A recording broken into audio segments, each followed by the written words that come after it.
और नई वीडियो के लिए RCIT हरियाणा के YouTube चैनल को सब्सक्राइब करें। अभी तक हमने डिस्काउंट एंट्री की थी, अब हम डिस्काउंट के अंदर रिटर्न होती है वो कैसे करेंगे।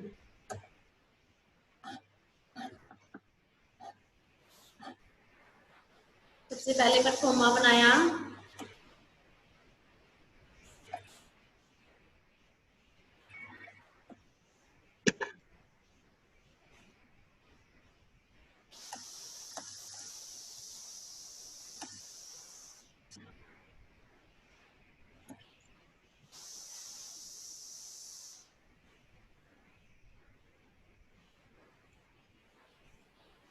उसके बाद देखो फर्स्ट एंट्री है हमारी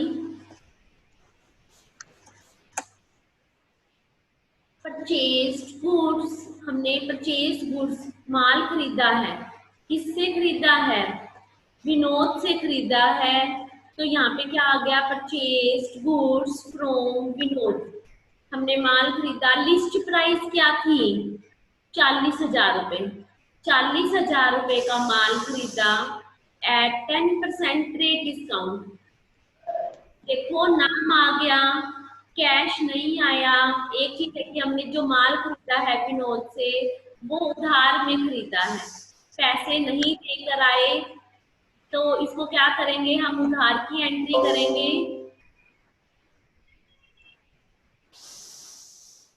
तो हमने यहाँ पे उधार की एंट्री करी, क्या एंट्री करेंगे, परचेज गुड्स आ रहा है तो इसको क्या कर देंगे, डेबिट कर देंगे। परचेज को हमने क्या कर दिया, परचेज अकाउंट डेबिट। कितने से, अमाउंट 40,000 है, ट्रेड डिस्काउंट है, व्यापारिक छूट है। जब ट्रेड डिस्काउंट आती है तो हम अमाउंट को सीधा माइनस करके लिखते हैं। तो क्या करेंगे, सबसे पहले 40,000 का 10% निकालेंगे तो क्या आएगा, 4,000 रुपये। 40,000 का 10% निकालेंगे तो क्या आएगा, 4,000 रुपये। तो 40,000 में से 4,000 गए तो क्या आ गया, 36,000। 36,000 में से एंट्री हो गई। अब पैसे तो हमने उसको अभी भी नहीं दिए, उधार में लेके आए हैं, नाम आ गया तो क्या लिखेंगे, टू विनोद। क्या लिखेंगे, टू विनोद। कितने से क्रेडिट करेंगे इसको, 36,000 से। ठीक है, ये एंट्री हमने पहले भी की हुई थी। नरेशन में क्या लिखेंगे, for goods purchased from Vinod. माल खरीदा, कितना था, लिस्ट प्राइस ₹40,000, ये शो करना पड़ेगा इसके अंदर हमें। एंड 10%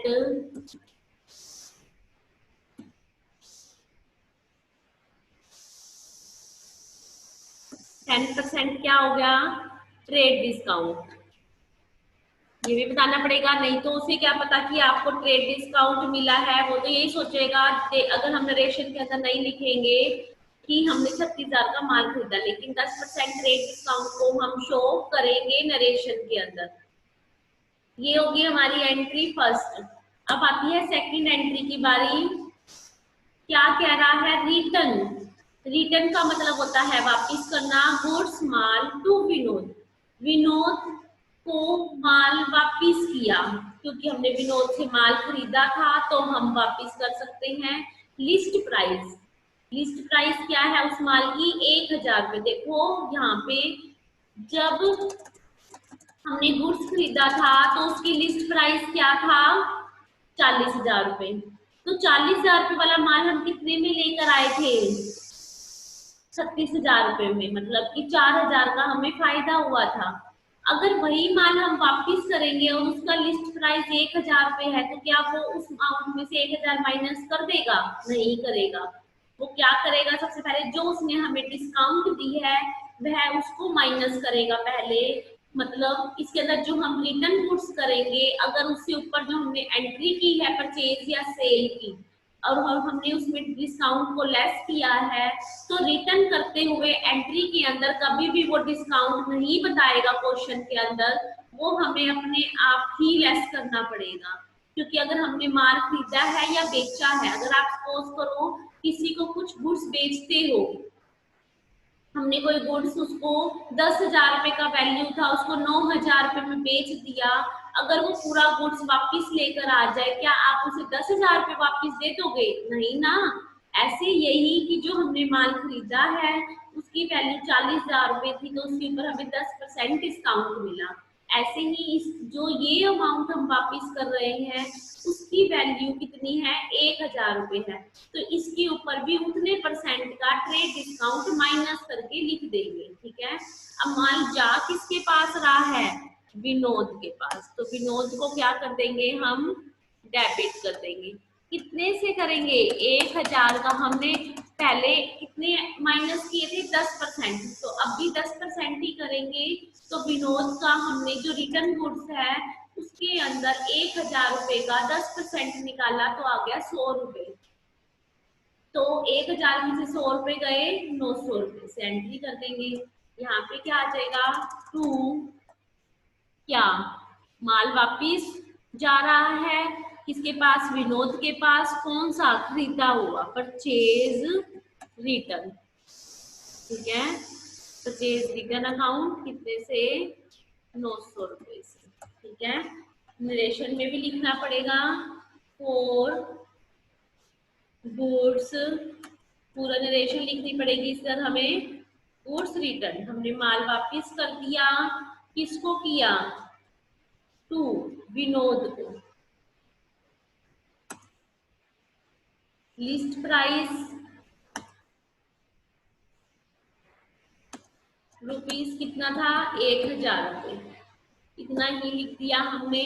नेक्स्ट एंट्री है third, paid cash to Vinod. देखो इसी की एंट्री है कि जिससे हमने माल खरीदा था उसको हम पेमेंट कर रहे हैं। हम paid cash to Vinod, Vinod को हमने पेमेंट करी कितनी? 34,000 रुपए in full settlement of his account.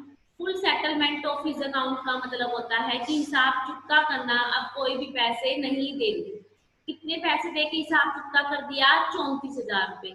अब अगर इसने full settlement of his account बोला है तो कुछ ना कुछ डिस्काउंट भी दी, हमने परचेज किया है तो कुछ ना कुछ डिस्काउंट भी ली होगी। अब ये देखते हैं कि कितनी डिस्काउंट ली हमने। हमने माल कितने का खरीदा था? 36,000 रुपए का, जिसमें से 900 रुपए का माल हमने वापिस कर दिया, तो कितने पैसे बन गए? 35,100 रुपए हमने उसको देने हैं।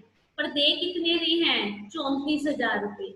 जब हम पेमेंट करते हुए या पेमेंट लेते हुए कुछ अमाउंट कम दे देते हैं और full settlement of his account कह देते हैं, तो उसकी जो अमाउंट बच जाती है उसे हम डिस्काउंट में शो करते हैं, जिसे हम कैश डिस्काउंट का नाम देते हैं। क्योंकि पेमेंट करते हुए जो डिस्काउंट होती है उसे क्या बोलते हैं? Cash discount. अब सबसे पहले paid cash to Vinod, third entry है, तो सबसे पहले हमने थर्ड एंट्री स्टार्ट की। पैसे जा किसके पास रहे हैं? विनोद के पास। किसके पास? विनोद के पास। तो नाम है तो वही बात, नाम आ गया तो पूरे पैसे, पूरे पैसे मतलब कि रिटर्न माइनस करने के बाद 35,100 रुपए। ठीक है, और पैसे कितने दिए हमने उसको? To cash account. कितने दिए? 34,000 रुपए, है ना? उसने कहा ना हमें 34,000 रुपए हमने उसको दे दिए। अब क्या करेंगे?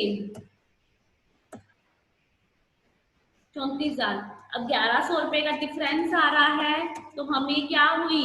हमें फायदा हो गया। हमने 35,100 रुपए देने थे, 34,000 रुपए देकर हिसाब चुकता कर दिया। मतलब कि अगर वो नहीं मानता तो 1,100 देने पड़ते हमें। तो हम यहाँ पे क्या लिखेंगे? To discount received. कितने से हमने डिस्काउंट रिसीव्ड की? 1,100 से। ठीक है, ये हमारी एंट्री थी 4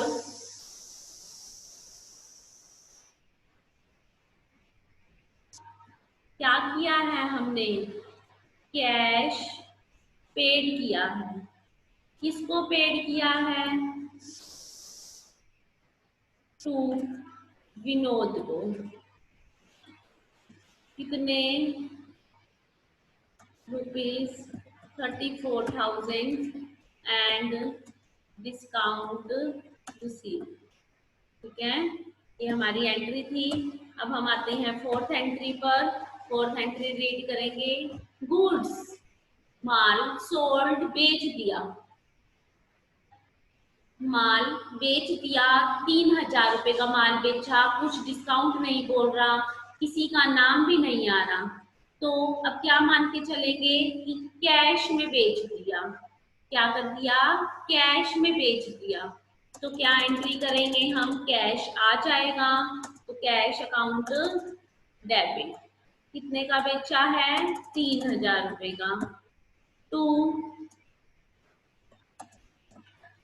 सेल अकाउंट, कितने से? 3,000 से। नरेशन में क्या लिखेंगे? फॉर गुड्स सोल्ड, जैसे उसने लिखा हुआ था माल बेच दिया, तो हम भी सिंपल लिख देंगे फॉर गुड्स सोल्ड।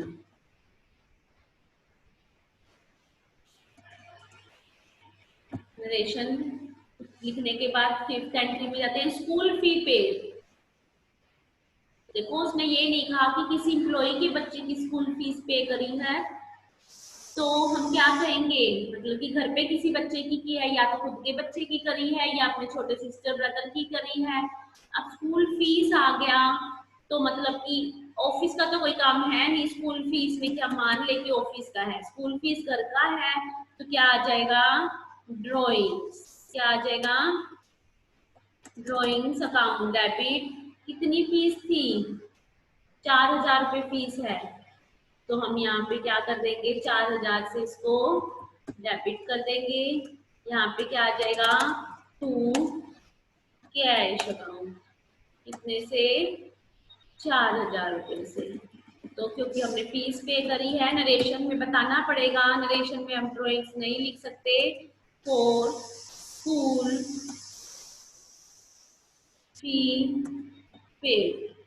ठीक है, ये हमारे 5 क्वेश्चंस थे, हो गए। किसी भी स्टूडेंट को इन 5 क्वेश्चंस में से कुछ भी पूछना है तो आप पूछ सकते हो। किसी भी स्टूडेंट को इन 5 क्वेश्चंस में कोई भी डाउट है तो आप पूछ सकते हो। है किसी को डाउट?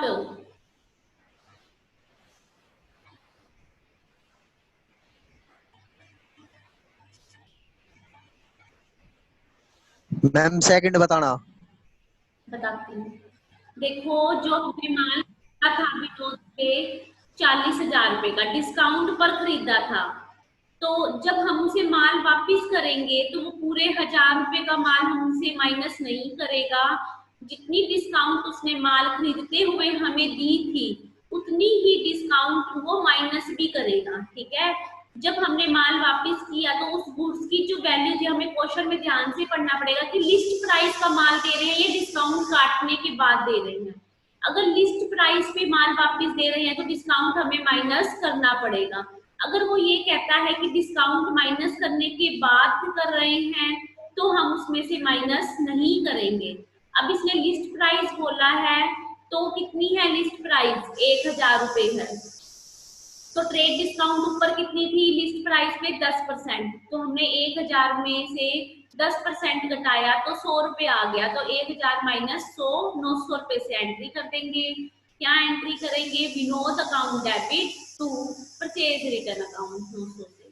और जब पेमेंट करेंगे या रिसिप्ट करेंगे तो उस अमाउंट में से रिटर्न अमाउंट को माइनस करके ही करेंगे। ठीक है, किसी और स्टूडेंट को कुछ पूछना हो?